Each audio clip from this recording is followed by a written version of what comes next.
You could still plant beans with the drill if you wanted to, and wheat if you wanted to, you know, like the small acres.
Well, it's the next day here.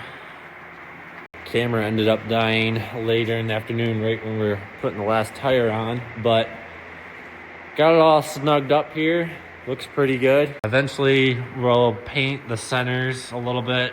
You can't tell too much on camera, but the yellow is pretty faded and it's got a lot of rusty specks.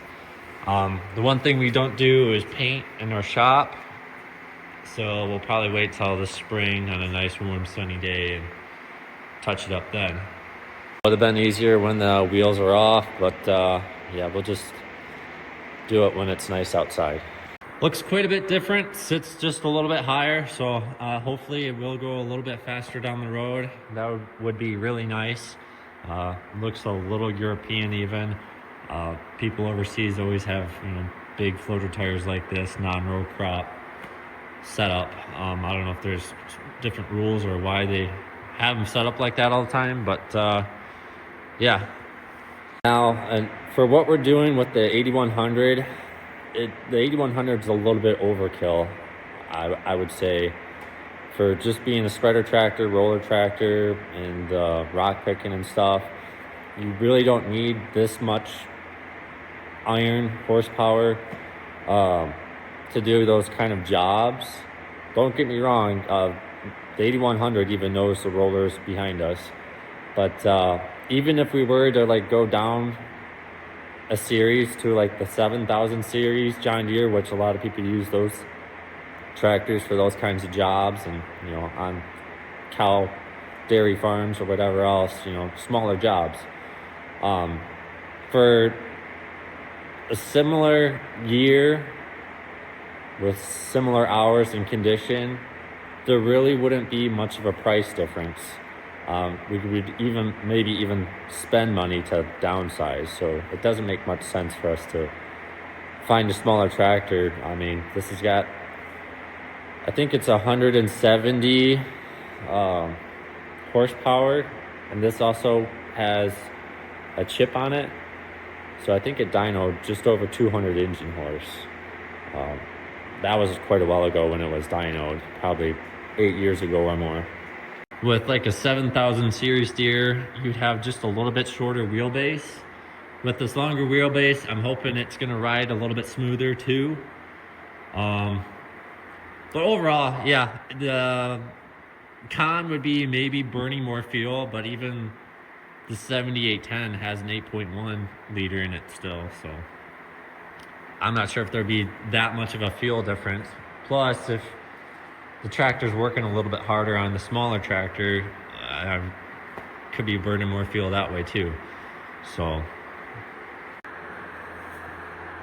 the fenders here obviously are too skinny now. It should keep the windows clean. Looks a little goofy sitting up in the cab. As you can see, it looks kind of weird. I don't know if they make wider fenders, but I think they do. I don't know if John Deere makes them or if they're aftermarket, and we can just use the same brackets and just get bigger ones or what. But for right now, I think it'll be okay. We'll see how it does, and if it's that bad, maybe we'll change it out. But still should keep our windows clean, but it probably get some road sling on the fenders and whatnot. So yeah, really excited for this spring. Eventually it'd be cool to get like a really big fertilizer spreader for it instead of just the, you know, this ones you usually see, the 8-ton spreaders. It'd be cool to get like a 12-ton spreader or something behind it. I think that's gonna do it for this video. If you made it to the end, thanks for watching, and I'll see you in the next one.